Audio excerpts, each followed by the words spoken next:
Caca? Udah maksimal? Coba dokter Ivanya bicara. Halo, tes, Enggak, tes. nggak kedengeran? Nggak Oh kedengeran? ya, ya udah Dah, kedengeran. kedengeran ya Udah dok? kedengeran. Ya udah, ya.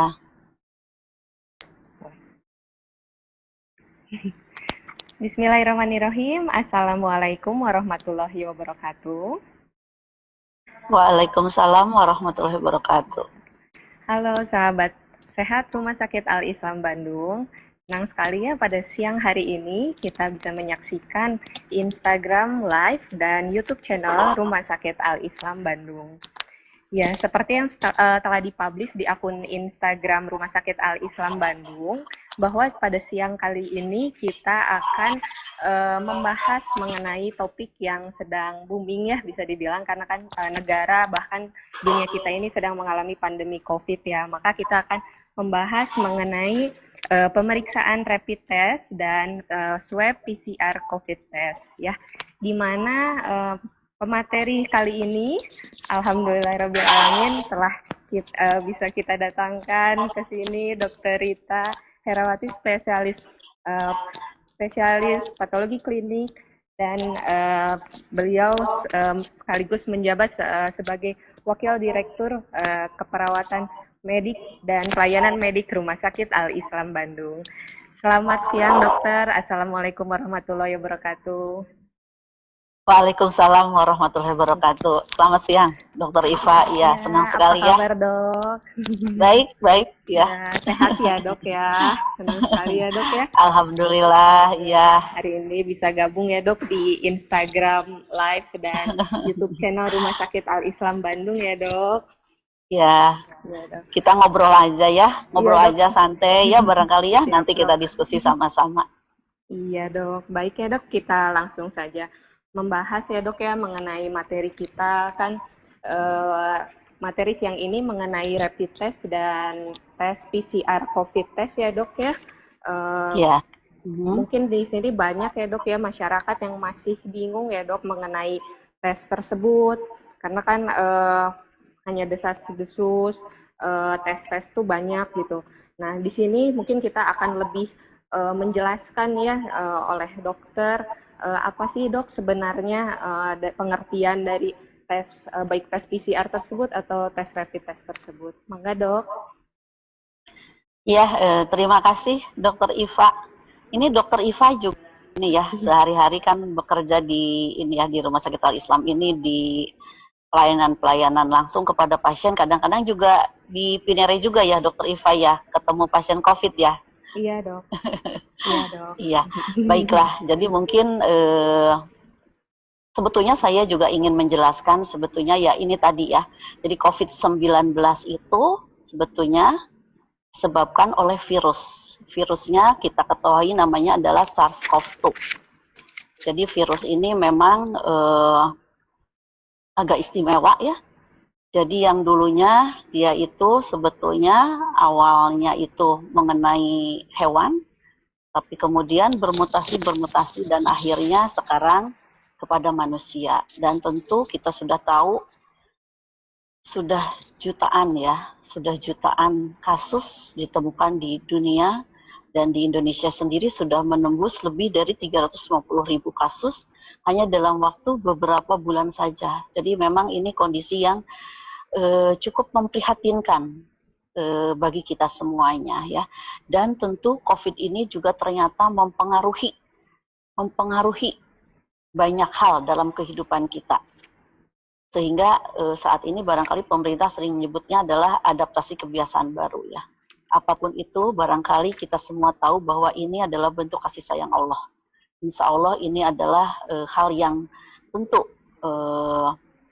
harus kita sikapi dengan tetap bertawakal barangkali ya.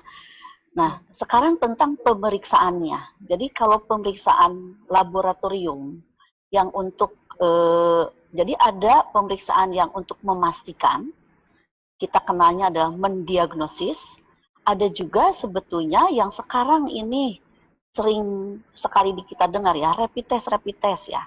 Jadi pada dasarnya begini, jadi sebetulnya si SARS-CoV-2 ini pemeriksaan yang paling bisa artinya bisa tahu ini benar-benar hidup atau tidak, itu adalah dengan menggunakan kultur.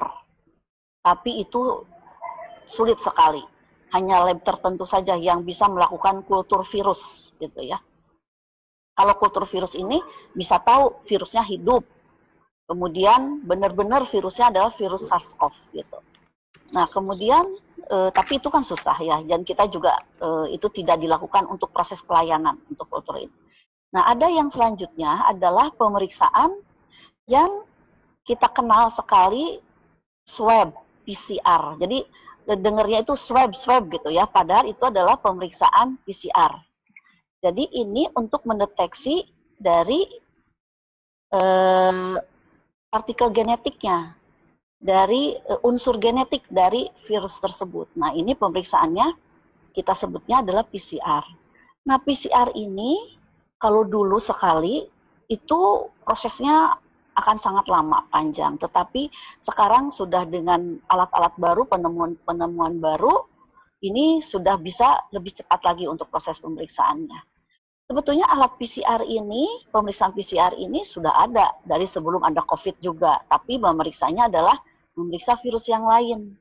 Misalnya memeriksa virus HIV, atau memeriksa juga hepatitis, memeriksa juga TBC ya untuk bakterinya. Jadi PCR ini sebetulnya sudah lama ada pemeriksaan ini, hanya tidak terlalu populer ya sebelum-sebelumnya karena memang pemeriksaannya cukup mahal. Nah, kemudian dengan adanya SARS-CoV ini ternyata yang bisa mendeteksi virus tersebut itu adalah pemeriksaan PCR ini. Nah, seperti kita ketahui bahwa virus SARS-CoV-2 ini masuk ke tubuh manusia. Jadi kita sekarang cerita dulu sebentar ya. Masuk ke tubuh manusia itu akan ditangkap oleh reseptor. Kita kenalnya adalah ACE2 oleh reseptor ini. Nah, kemudian sesudah ditangkap oleh reseptor, maka tubuh akan memberikan reaksi. Ketika artinya bereaksi ini, respon tubuh itu artinya dilawan ya virusnya, pasti dilawan. Tubuh kita kan punya leukosit. Leukosit itu kan terdiri juga dari neutrofil, limfosit, monosit. Itu sel-sel yang Allah ciptakan untuk tubuh kita supaya bisa melawan ada benda-benda asing dari luar atau virus. Nah, ketika ada proses pertemuan antara virus dengan respon tubuh kita, itu akan muncul, tubuh akan menghasilkan yang disebut dengan imunoglobulin. Nah, ini barangkali yang kita kenal. Selanjutnya adalah imunoglobulin inilah yang nanti akan bisa dideteksi dengan pemeriksaan yang sekarang kita hafalnya itu adalah rapid test ya, rapid test. Seperti itu. Nah, sekarang tadi ketika proses paparan virus itu masuk ke tubuh manusia, kemudian tubuh kita tidak bisa melawan, maka virusnya akan hidup di dalam sel-sel tubuh manusia itu sendiri. Nah, SARS-CoV-2 ini hidupnya ada di saluran pernafasan, sehingga memang dia adanya di hidung, saluran rongga hidung, saluran rongga mulut, gitu di sana. Sehingga untuk proses pengambilan tadi, pengambilan PCR-nya, itu diambilnya dari rongga hidung dan rongga mulut. Makanya disebutnya swab. Jadi sebetulnya swab itu adalah proses menghapus rongga hidung dan rongga mulut, karena memang virus ini, virus SARS-CoV-2 ini, atau virus COVID ini, hidupnya adalah di saluran pernafasan. Jadi ada di hidung dan di tenggorokan. Oleh karena itu adalah tadi namanya lebih populer swab PCR. Nah, sebenarnya ada satu pemeriksaan lagi, yaitu pemeriksaan antigen. Ini antigen ini juga bukan dengan PCR pemeriksaannya, tapi bisa dengan pemeriksaan kita sebutnya kromatografi. Jadi pemeriksaan rapid test, kromatografi. Ini ngambilnya sama dari apus juga tadi, dengan swab juga dari hidung, dari kita nyebutnya adalah dari nasofaring ya, dari hidung. Nah, kemudian tadi satu lagi mungkin yang ingin saya jelaskan adalah yang kita sering nyebutnya rapid test gitu ya. Selama ini kan nyebutnya seperti itu. Nah, sebetulnya tadi alat ini diperiksanya cepat, bisa ditunggu hanya dalam waktu 10 menit, 15 menit. Sebetulnya pemeriksaannya adalah untuk memeriksa antibodi yang tadi saya jelaskan, yang mana pada saat proses virus masuk ke tubuh manusia, kemudian di dalam tubuh sendiri terjadi respon sampai muncul adanya imunoglobulin tadi yang khas untuk virus SARS-CoV-2 ini. Jadi kalau yang masuknya misalnya virusnya virus HIV, maka yang muncul juga adalah khusus untuk HIV. Ketika masuknya adalah hepatitis misalnya virusnya, hepatitis B misalnya, maka yang akan kedeteknya adalah HBsAg misalnya seperti itu. Jadi subhanallah Allah sudah menciptakan bagaimana setiap imunoglobulin yang muncul dalam pertahanan tubuh itu sangat spesifik untuk masing-masing virusnya.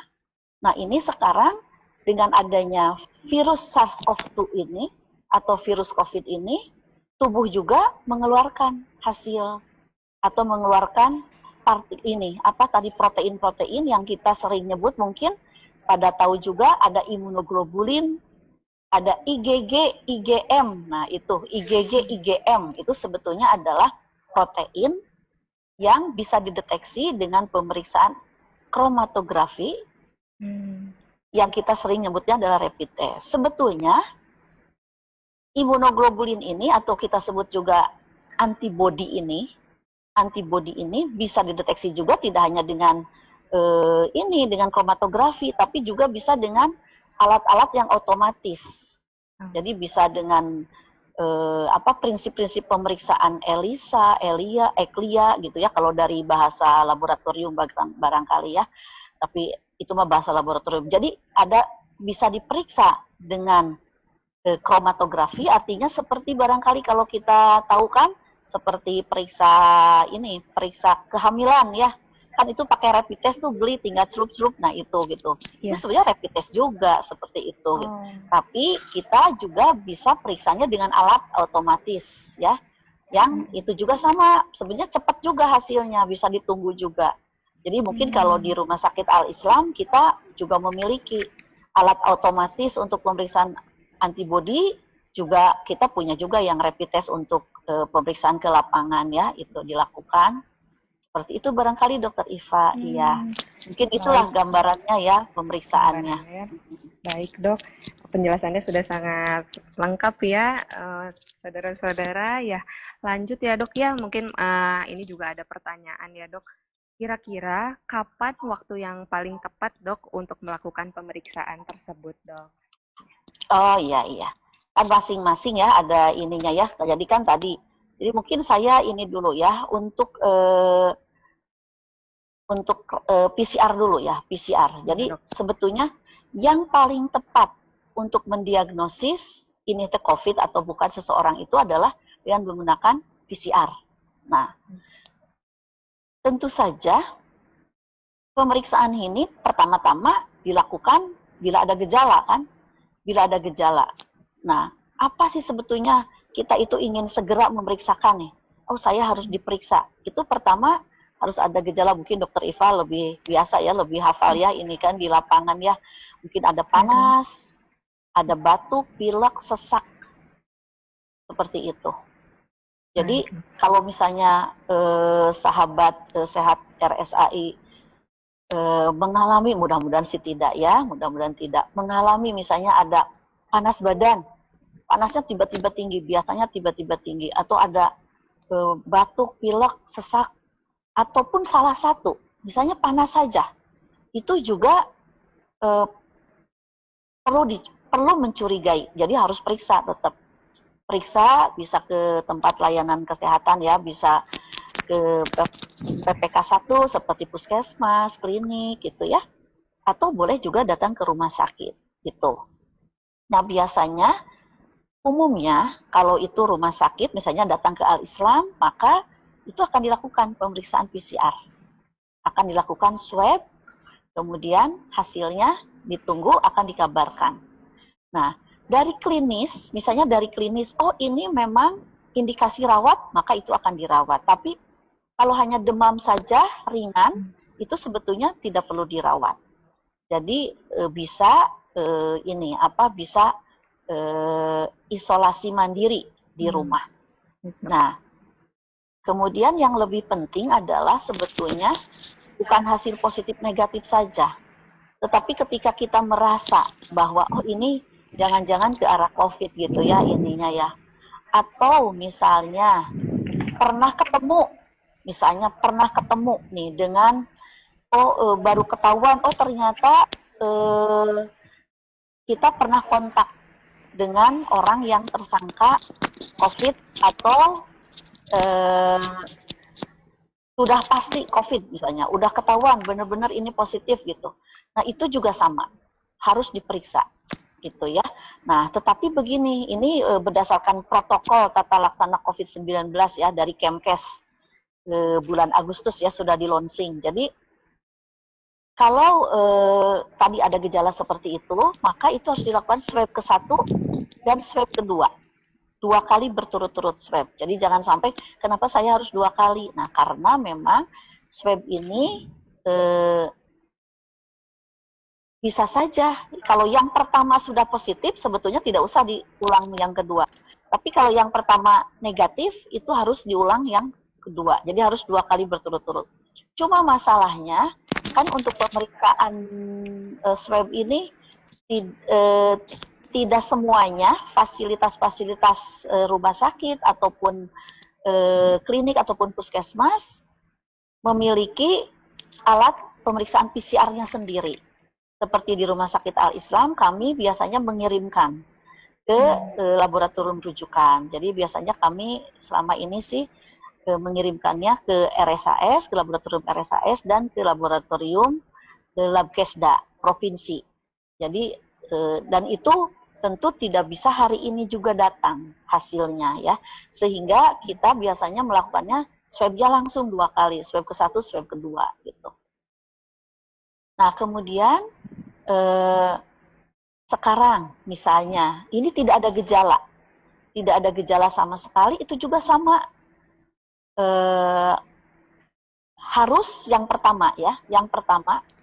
Jadi tadi kalau misalnya tidak ada gejala sama sekali, sebetulnya kalau di panduan ini cukup isolasi mandiri saja sebetulnya. Jadi yang harus diperiksa itu sebetulnya yang bergejala, walaupun itu ringan.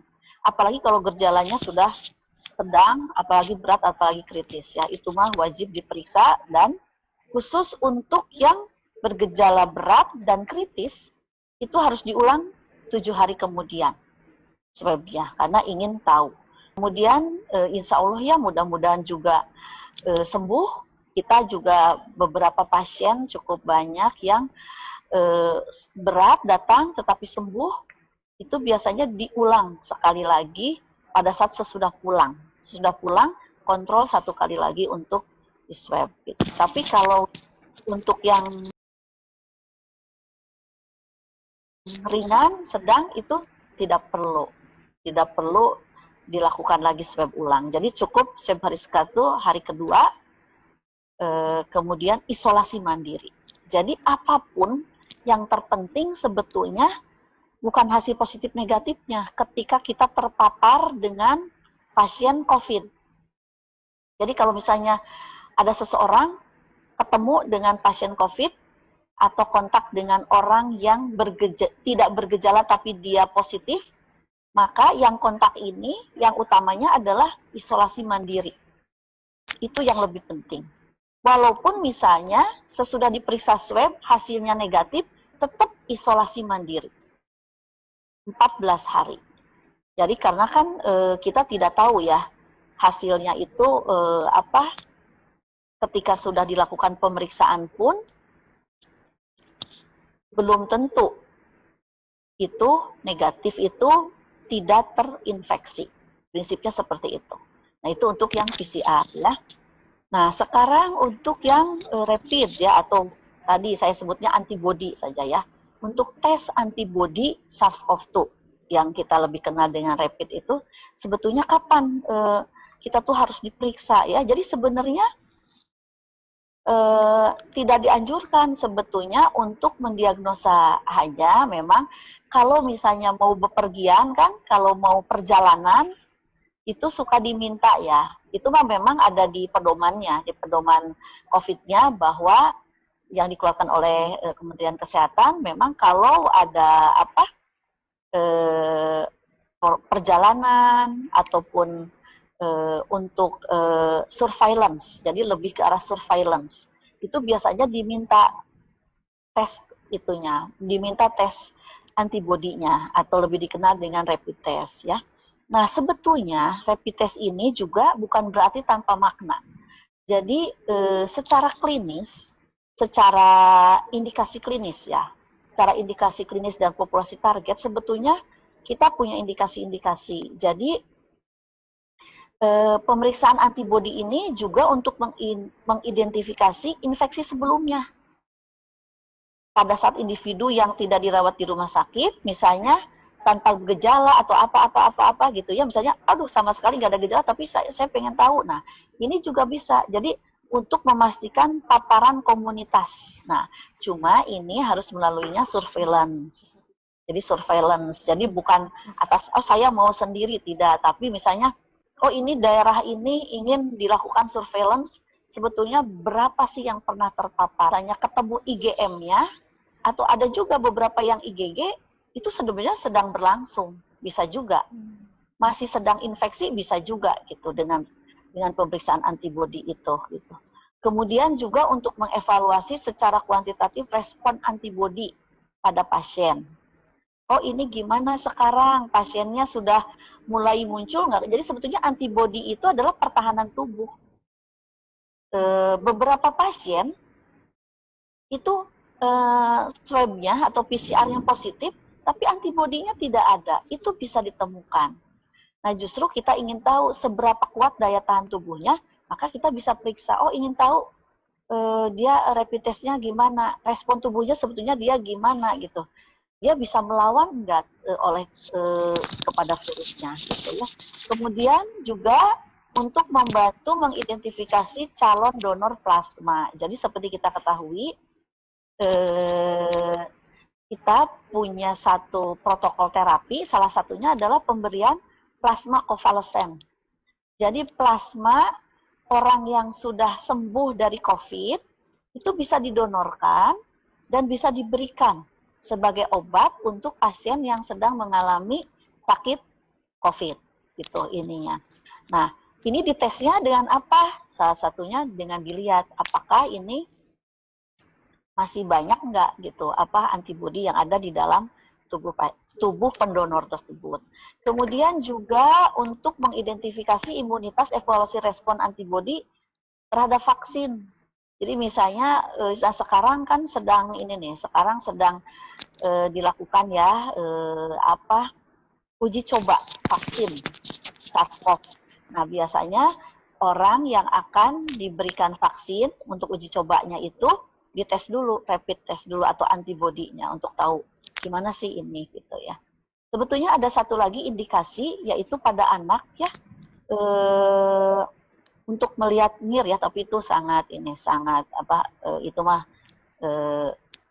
mungkin lebih ke medis ya ininya ya, mungkin itu. Nah sebetulnya satu lagi, ketika sekarang misalnya kondisinya sudah tidak ada PSBB, pokoknya semua orang dibolehkan beraktivitas gitu ya. Sebetulnya yang diharapkan itu adalah herd immunity. Jadi kita itu sebetulnya pernah terpapar, tapi kitanya tetap sehat, tapi jadinya kitanya kebal. Nah itu yang diharapkan dengan herd immunity itu. Jadi sebetulnya tadi tes antibody ini dia punya indikasi-indikasi yang cukup banyak manfaatnya untuk bisa dimanfaatkan untuk penanganan pandemi ini. Hanya tadi tidak digunakan untuk diagnostis. Artinya Yang menegakkan diagnosis adalah dengan pemeriksaan PCR tadi, dengan pengambilan melalui swab, kemudian swabnya diperiksa dengan PCR. Mungkin gitu, Dokter Iva. Kira-kira ininya. Oh, satu lagi, sebetulnya kita punya yang disebut dengan antigen, ya. Antigen, rapid test antigen. Kita populernya nyebutnya rapid test RTA, rapid test antigen. Nah, rapid test antigen ini sama ngambilnya dari nasofaring juga, dari swab. Kan tadi kalau antibody mah ngambilnya dari darah, ya. Iya. Antibody mah ngambilnya dari darah. Kalau PCR ngambilnya dari nasofaring, orofaring. Nah, kalau antigen ini sama ngambilnya dari nasofaring. Kadang-kadang kita kan suka lihat ya, dulu waktu awal-awal di TV kan orang di nasofaringnya, hidungnya pada diperiksa-periksa. Iya. Yang di Korea ya mungkinnya waktu itu ya. Iya. Itu banyaknya dilakukannya untuk pemeriksaannya adalah antigen. Jadi antigen ini sebetulnya bisa juga digunakan, tetapi tetap pemeriksaannya harus di lab khusus. Tidak bisa di lapangan gitu ya. Kan kalau antigen, kalau antibody kan tadi rapid test antibody bisa saja di pasar, di mana ya, di bandara, di apa gitu. Nah, tapi kalau antigen ini harus kita periksanya di biosafety cabinet, harus di BSC level 2. Ada tempat khusus untuk pemeriksaannya gitu ya. Mungkin gitu Dokter Iva. Iya. Baik Dok, ini ada satu pertanyaan Dok dari akun Bapak Ali Purnomo. Assalamualaikum, izin bertanya. Misalkan ada kejadian screening COVID-19, swab PCR pertamanya positif. Kemudian dites 3 hari lagi, swab PCR yang keduanya hasilnya negatif. Mengapa bisa demikian? Bagaimana Dok? Iya. Ya, terima kasih Pak. Jadi tadi ya, kalau yang pertama itu positif, berarti itu sudah pasti terkena COVID. Nah, hanya kan kita tidak tahu pada saat diperiksa itu sudah seberapa banyak atau sudah seberapa lama ya terpaparnya, atau misalnya bagaimana kondisi tubuhnya. Sehingga begitu diperiksa 3 hari kemudian sudah negatif, ya berarti alhamdulillah. Berarti itu sudah tidak ada lagi virusnya. Sudah tidak ada lagi. Jadi alhamdulillah gitu ya. Kalau aturan yang pedoman yang dulu, itu harus 2 kali swab negatif gitu ya. Tapi kalau yang sekarang tidak. Tetapi yang terpenting mungkin untuk Bapak, tadi ketika positif swabnya, tapi kan 3 hari kemudiannya negatif, ini tetap isolasi mandirinya tetap 14 hari. Jangan merasa bahwa ketika sudah 3 hari negatif, udah jalan-jalan. Itu tidak dianjurkan. Tetap isolasi mandiri 14 hari. Mungkin seperti itu, Pak. Jadi tadi ketika kita atau seseorang terinfeksi virus SARS-CoV-2, itu ada 3 hal. Yang pertama, daya tahan tubuhnya. Bisa saja berbarengan, tapi yang satu daya tahan tubuhnya lebih baik, dia tidak. Atau karena dia daya tahan tubuhnya bagus, maka virus yang masuknya jadi banyak yang dibunuhnya, misalnya gitu ya. Yang kedua, virulensi dari virusnya. Jadi itu virusnya juga kita masih melihat ya, ada yang memang sangat ganas. Artinya begitu terkena hanya dalam hitungan hari. Tadinya masih berbicara, minggu depan sudah terpasang ventilator. Jadi itu virulensi kumannya. Dan yang terakhir juga jumlah kuman, jumlah virus maksudnya ya. Jumlah virus yang masuk ke tubuh seseorang.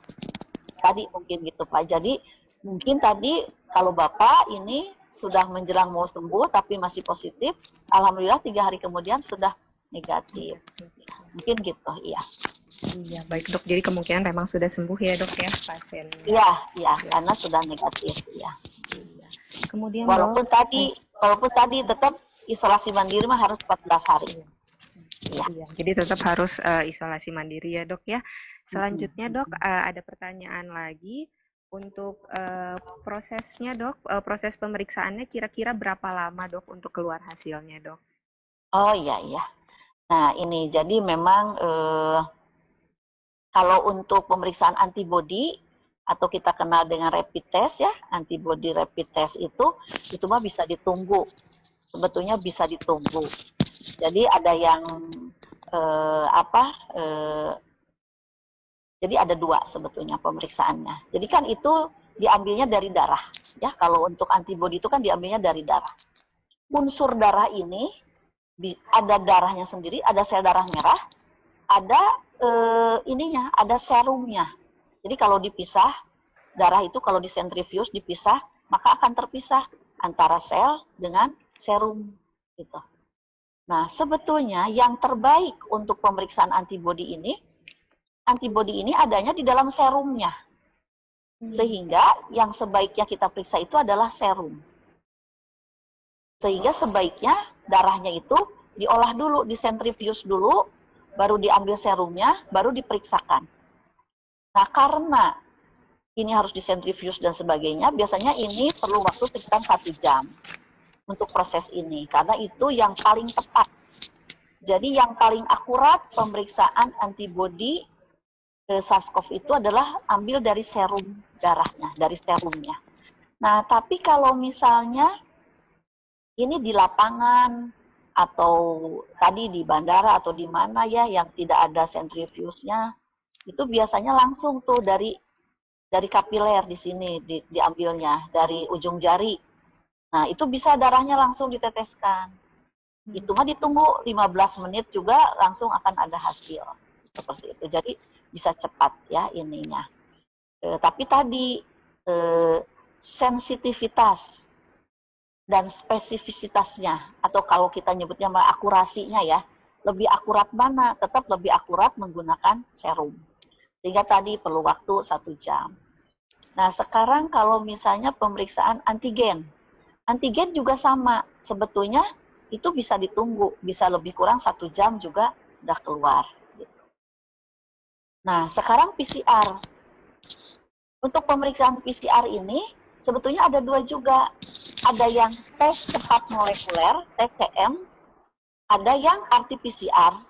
Bahkan ada yang PCR yang itu harus diekstraksi dulu. Jadi proses pemeriksaannya itu seperti ini ya kalau untuk PCR. Jadi ada 2 fase, ada 2 kelompok fase. Sebenarnya banyak fase ya. Jadi ada fase ekstraksi dan ada fase tesnya, mendeteksinya gitu. Kalau ekstraksi itu memisahkan virusnya. Kan itu tadi diambilnya kan dari akusan gitu-gitu kan. Nah, ini dipisahkan dulu virusnya gitu. Kemudian yang kedua justru untuk ngetesnya. Nah, ini prosesnya kalau dengan TCM umumnya 2 jam udah selesai. Tapi kalau dengan RT-PCR itu ada yang 6 jam, ada yang 8 jam. Nah, sekarang begini kenapa tuh hasilnya masih berhari-hari, berminggu-minggu gitu ya. Nggak tuh minggu mah ya. Kadang bisa 7 hari, 10 hari, bisa hari ini, bisa besok, bisa apa gitu ya. Nah, itu tergantung tadi rumah sakitnya memeriksa sendiri atau tidak. Kalau misalnya kita rujuk ke laboratorium, di laboratorium itu penuh atau tidak yang memeriksakannya. Jadi seperti misalnya kalau di Labkesda ya, mohon izin ini kepada Dr. Manda, Dr. Rian yang di Labkesda, itu kan seluruh Jawa Barat kirim ke sana. Sehingga tidak bisa, sehari kan sekian ribu, sekian, mungkin bisa 1.000 yang datang gitu ya, yang memeriksa. Sehingga itu dijadwal gitu ininya. Sehingga hasilnya bisa ada yang 3 hari, 4 hari, gitu. Bahkan tadi bisa saja 1 minggu gitu hasilnya. Mungkin gitu Dokter Iva. Jadi pada dasarnya mah kalau periksa ada alatnya mah itu 8 jam selesai. Jadi kalau diperiksa pagi, harapannya malamnya ada keluar hasil gitu ya, atau sorenya keluar, malam lah ada keluar hasil gitu ya. Tapi karena tadi harus menunggu untuk proses antrian pemeriksaan sehingga waktunya jadi lebih lama. Ya. Baik dok, berarti hasilnya itu tergantung dari fasilitas kesehatan dan jumlah pasien yang diperiksa pada saat itu ya dok ya, sangat menentukan ya. Iya, betul Dokter Iva, seperti itu. Iya. Kemudian dok, ada lagi pertanyaan dok. Dari akun Vira mau bertanya, pada hasil rapid test ada hasil yang menunjukkan angka. Apakah ada arti khusus dari angka tersebut, Dok? Oh iya, iya. Pada pemeriksaan apa? Rapid test, Dok? Oh rapid, oh Ya. ya, ya betul. Jadi tadi pemeriksaan rapid test itu ada yang diperiksa dengan cartridge, artinya yang ditetes aja, itu kualitatif. Jadi hasilnya hanya IgG, IgM reaktif aja. Tapi ada yang diperiksa dengan alat otomatis. Alat otomatis itu harus di laboratorium ya. Nah, kalau yang di laboratorium itu akan keluar angka. Nah, angka ini sebetulnya menunjukkan memang seberapa banyak antibodi yang muncul, yang ada di dalam tubuh atau di dalam darahnya tersebut gitu. Jadi kita itu biasanya ada nilai cut off atau nilai nilai standar. Jadi kalau misalnya kurang dari sekian, oh itu mah negatif walaupun ada angkanya. Misalnya 0,0 sekian, 0,0 itu mah negatif, berarti non reaktif. Itu mah non reaktif. Tapi kalau angkanya bisa 20, bahkan 80, 100, 125 gitu-gitu. Itu sudah menunjukkan makin banyak antibodi yang terdeteksi di dalam serum tersebut. Seperti itu ininya. Walaupun tadi mau berapapun angkanya, tetap ini tidak menunjukkan bahwa untuk terapi, untuk apa-apanya sama aja. Tidak misalnya, oh kalau tinggi itu akan menjadi parah. Tidak, sebetulnya. Tidak. Tetap itunya yang justru pada orang-orang yang selama ini ya, kita ada pengalaman. Pada pasien-pasien dengan kondisi yang berat, itu justru antibodi yang ditemukannya tidak terlalu tinggi. Karena mungkin dia respon imunnya relatif lebih sedikit. Gitu. Jadi tidak, angka tersebut tidak ada secara klinis tidak ada arti khusus. Mungkin seperti itu. Ya. Atau tidak berhubungan dengan berat ringannya, gejala gitu. Mungkin itu. Ya. Baik dok, ada lagi dok pertanyaannya dok dari lab pertama. Misalnya ada pasien diperiksa rapid test, hasilnya reaktif, tapi pas dicek PCR hasilnya negatif, itu bagaimana dok? Oh iya, baiklah. Ini pertanyaan yang bagus ya, bagus lah ya, sama ya, bagus pertanyaannya. Mungkin saya ingin menjelaskan tentang ini. Jadi kita tuh ada penelitian yang menunjukkan ada kapan sebetulnya masing-masing itu akan terdeteksi di dalam tubuh seseorang, ya. Jadi kalau misalnya ini ada onset gejala, ada simptom, hari ini ada onset gejala. Seseorang itu 1 minggu sebelum munculnya gejala, sampai dia itu awal minggu kedua, itu kalau ditanam di kultur itu kemungkinan akan positif. Tapi kalau selanjutnya belum tentu. Nah kemudian kalau yang tadi PCR swab yang dari nasofaring, itu sebetulnya kapan bisa dideteksinya? Itu adalah sama ya, 1 minggu sebelum 1 minggu sebelum muncul gejala, ini sampai minggu keempat. Minggu keempat muncul gejala. Seperti itu. Kemudian sekarang, kalau untuk antibodi itu biasanya munculnya baru minggu kedua. Minggu kedua sampai nanti, itu bisa ada. Sampai minggu ke-6, minggu ke-7 itu bisa saja. Gitu. Nah, sehingga tadi pasien ini ke-1.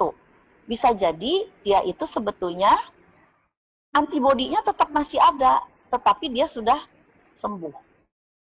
Tadi kan PCR-nya negatif ya. Jadi antibodinya terdeteksi, hasil rapid test-nya terdeteksi, tapi PCR-nya negatif. Itu artinya bisa saja saat itu apalagi kalau pasiennya tanpa gejala ya, kadang kan kita nggak tahu itu tuh onsetnya kapan, ini tuh di minggu keberapa gitu kan, kita juga nggak bisa menentukan. Nah, tadi, jadi bisa saja pasien ini dia antibodinya masih ada, bisa saja dia di minggu keempat, kelima gitu ya, dari paparan pertama itu, dari dia terkena kontak dengan virusnya, tapi secara tadi, secara virusnya sendiri itu sudah tidak ada, mungkin gitu ya. Itu yang pertama. Yang kedua juga ini masih sedang terus dilakukan penelitian-penelitian, karena kan ini tes itu ya, antibody itu mereknya udah ratusan ya, merek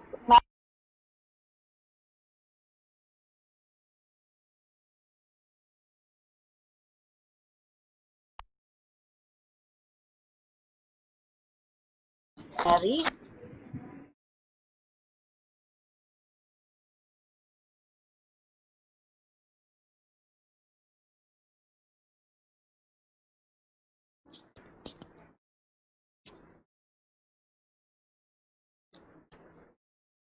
Ya, halo. Ya, Dok. Halo. Ya, ya mau sedikit gangguan ini.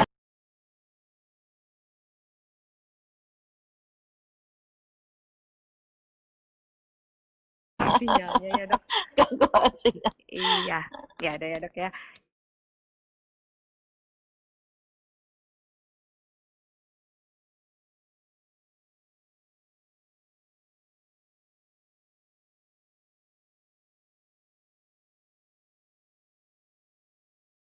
Biasanya kalau udah minggu keempat itu sudah mulai negatif gitu ya. Bahkan tadi bisa saja kan hari ketiganya aja udah negatif gitu ya, itu karena tergantung tadi dia diperiksanya di minggu keberapa gitu ya. Mungkin gitu, Dokter Iva. Iya.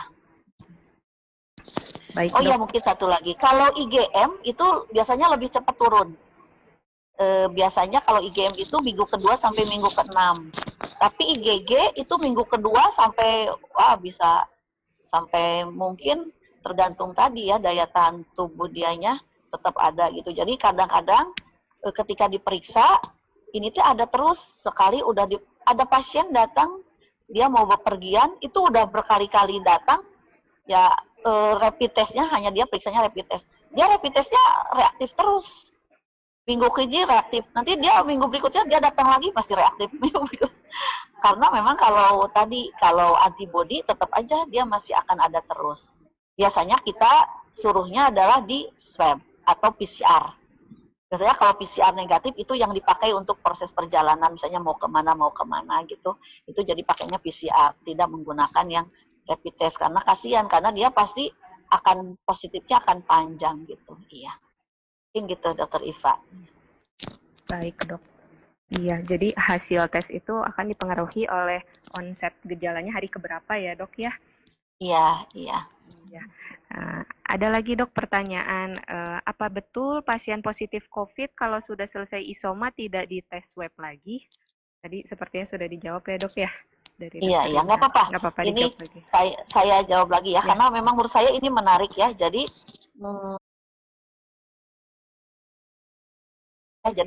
kalau seseorang itu sudah swabnya positif, maka kalau misalnya dia ringan atau dia hanya sedang pun tidak usah tes lagi, gitunya. Tapi kalau yang berat itu dites, karena pasti berat ya, pasti masih dirawat ya orang berat ya. Itu hari ke-7 dites lagi. Kemudian kalau udah sembuh pulang sekali lagi dites, gitunya. Prosesnya seperti itu. Nah sekarang kalau misalnya pasiennya tanpa gejala, ya udah swab ke-1 udah tinggal isoman aja 10 hari udah tidak usah dites lagi. Itu yang menurut menurut protokol tata laksana. Nah sekarang misalnya pasiennya itu seseorang ini kontak sama pasien yang positif COVID. Kalau tanpa gejala sebetulnya nggak harus di swab, isoman saja 14 hari. Jadi kalau misalnya di satu keluarga, misalnya nih ada satu keluarga, Misalnya ada ayahnya nih, ayahnya positif misalnya, maka ibunya, anak-anaknya, apakah itu harus di swab semuanya? Nah, ini kita lihat. Kalau tanpa gejala, sebetulnya tidak perlu di swab, dipisahkan saja. Ayahnya langsung isolasi mandiri, anak-anaknya isolasi mandiri, tapi tetap di rumah, misalnya kabarnya dibedakan. Tidak usah di swab. Tapi kalau misalnya ada gejala, misalnya ada salah satu anaknya, gejalanya ada panas. Nah, ini wajib di swab.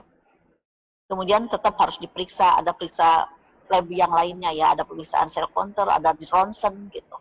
Sama kalau misalnya, oh ya, tadi kalau hanya sedang saja atau ringan saja, tadi hanya ada panas, itu cukup di swab 1 kali, kemudian tinggal di rumah, isolasi mandiri di rumah. Tapi kalau misalnya gejalanya sedang atau berat, itu wajib dirawat di rumah sakit, di swab dulu, dirawat di rumah sakit. Jadi mungkin itu ininya apa? Ya. Baik, Dok. Berarti jadi tergantung dari gejalanya juga ya, Dok ya, yang menentukan pasien tersebut ya harus di swab lagi atau tidak. Ya, jadi kan sebenarnya kan sakit juga ya, diambil dihapus hidung dan tenggorokan tuh sakit ya sebenarnya. Sakit. Jadi kan ngapain juga kalau tanpa gejala ya udah gitu ya, kecuali petugas kesehatan. Jadi kalau petugas kesehatan ini ada lagi ininya, beda lagi ininya mungkin nih apa buat yang ini ya, yang kita nih yang terlibat di pelayanan ya, mau di klinik, mau di kesehatan gitu. Itu yang penting bahwa kita itu pakai APD. Jadi kalau kita APD-nya sesuai, kita menggunakan N95, misalnya untuk swab, itu kan swab harus level 3. APD level 3. Itu mau kontak berkali-kali juga, itu namanya bukan kontak erat, itu mah biasa-biasa aja, karena kita pakai APD lengkap gitu ya. Secara misalnya saya selalu hampir dalam seminggu kan beberapa kali melakukan swab, asal menggunakan APD lengkap, APD level 3 artinya ya, menggunakan hazmat, menggunakan masker, N95, itu tidak perlu harus, oh ini kontak erat berarti harus di swab, enggak gitu ya. Nah, tapi misalnya nih yang ngambil juga sama ya, ngambil darah juga kan harus pakai APD ya. Nah, misal ini kita teledor tidak pakai APD, misal seperti itu, nah itu yang disebut dengan kontak erat. Tapi ketika seseorang petugas kesehatannya rapih, menggunakan APD dengan dengan patuh ya, mentaati penggunaan APD dengan benar, itu tidak masalah merawat pasien-pasien. Itu tidak harus jadi dia harus dikategorikan sebagai kontak erat. Itu mungkin Dokter Iva, iya. Iya, baik Dok. Mungkin ini pertanyaan terakhir ya Dok ya. Ada lagi satu lagi, bagaimana pemeriksaan untuk pasien yang bergejala dan yang tidak bergejala? Apakah ada perbedaan atau tidak Dok? Iya. Jadi tadi, kalau pasiennya tidak bergejala seperti yang tadi saya sampaikan, misalnya kontak erat tapi tidak bergejala, sebetulnya tidak perlu dilakukan swab. Sudah saja isolasi mandiri. Tapi tetap harus isolasi mandiri, minum vitamin, makan banyak, jaga kesehatan. Itu cukup sebetulnya. Tapi kalau kontak bergejala, gejalanya ringan, misalnya hanya flu, itu mah tetap harus diperiksa ya. Tetap periksanya sebetulnya adalah swab PCR. Jadi bukan rapid sebetulnya, swab PCR tetap yang dilakukannya, pemeriksaannya. Ya bisa datang ke Rumah Sakit Al-Islam juga bisa itu. Ya kita punya pelayanan khusus ya, pelayanan khusus Binere. Kita juga di Rumah Sakit Al-Islam punya pelayanan drive-thru.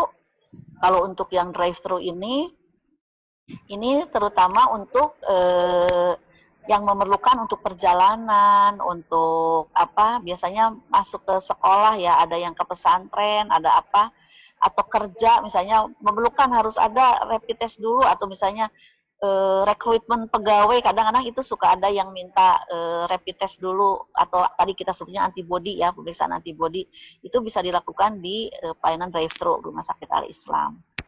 Tapi kalau misalnya untuk yang oh ini sudah tahu rapid testnya udah reaktif, ini pengen di swab. Nah ini kita sediakannya ada di ruangan khusus di Pinere gitu. Dan sebetulnya di Rumah Sakit Al Islam juga kita ini ya Dokter Iva ya kita punya memisahkan. Misalnya beda gedung ya dok ya? Beda gedung, iya. Jadi untuk Pinere ada di gedung daerah timur. Kalau untuk yang perawatan biasa kita ada di gedung di area sebelah barat. Jadi itu benar-benar terpisah ruang perawatan, baik rawat jalan maupun untuk rawat inapnya. Jadi kita pisahkan dan itu memang dilakukan dulu screening untuk pasien untuk rawat inap. Itu di screening dulu, ini harus masuk kemana, apakah ini harus ke pasien Pinere. Jadi kalau Pinere itu singkatan dari penyakit infeksi new emerging, re-emerging, gitu kita singkatannya Pinere gitu ya. Karena ini kita anggap COVID ini adalah new emerging ya, satu infeksi yang baru ya buat kita gitu ya ininya. Jadi istilahnya kita ini kan pelayanan Pinere itu kita betul-betul terpisah. Kemudian setiap pasien yang datang ke sini juga itu akan dilakukan penapisan ya, menggunakan suhu.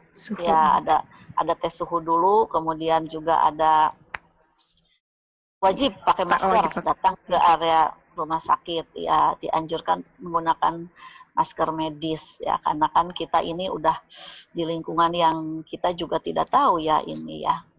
Ini saya sama Dokter Iva jauhan kan, Dokter Iva makanya nggak pakai masker ya kita ya. Iya dok, kita jauhan ya dok ya. Iya dok, betul. Alhamdulillah di Rumah Sakit Al Islam protokolnya sudah baik ya dok ya. Pasien yang mau rawat inap juga kita lakukan screening terlebih dahulu ya dok ya. Kemudian yang mau rawat jalan juga sama kita screening dan kita melakukan rutin tes masif juga pada karyawan ya dok ya untuk pemeriksaan. Iya dok. Kemudian dok, ada satu pertanyaan lagi dok ternyata dok. Ya ternyata banyak yang bertanya dok ya. Ada satu lagi terakhir, maaf dok satu. Izin bertanya, anak saya swab pertama positif tanpa gejala dok. Kemudian setelah isoman 14 hari melakukan swab ulang untuk memastikan hasilnya masih positif.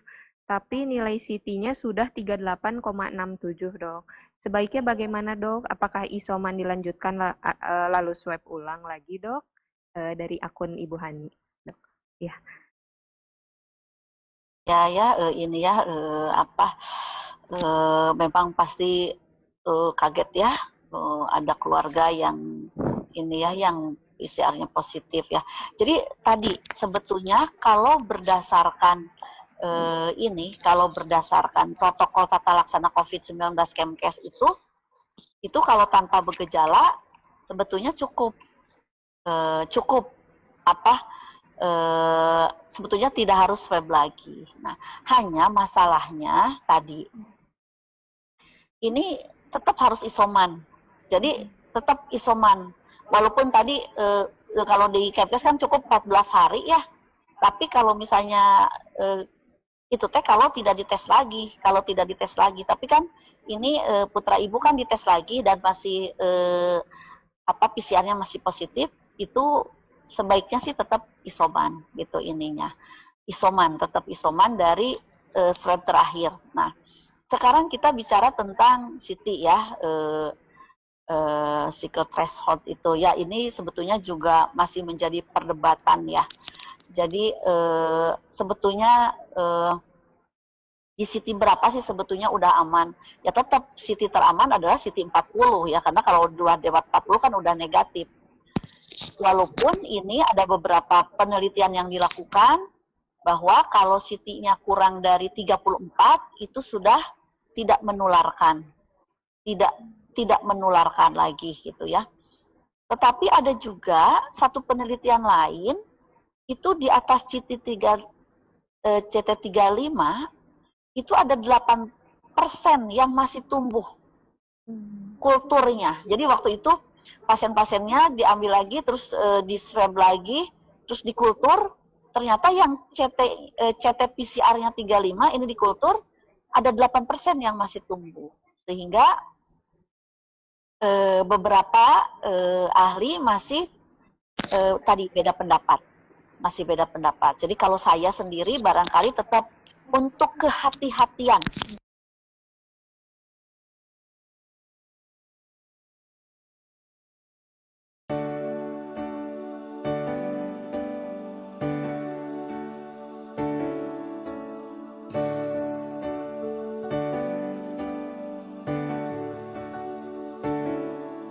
Rumah Sakit Al-Islam Bandung,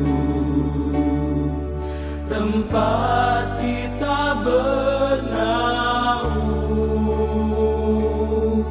tempat curahkan segala daya, hanya demi Allah semata.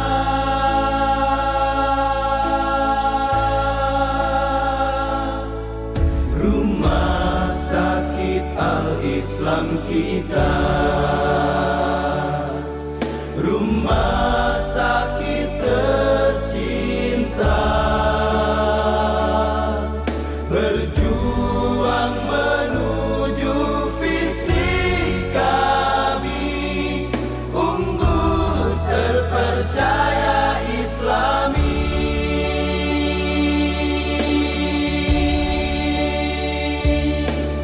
Tegakkan nilai-nilai Islam,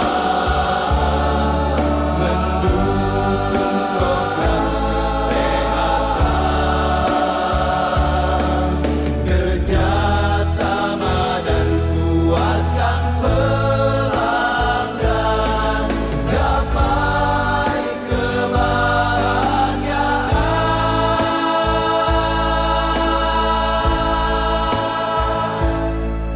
Rumah Sakit Al-Islam kita,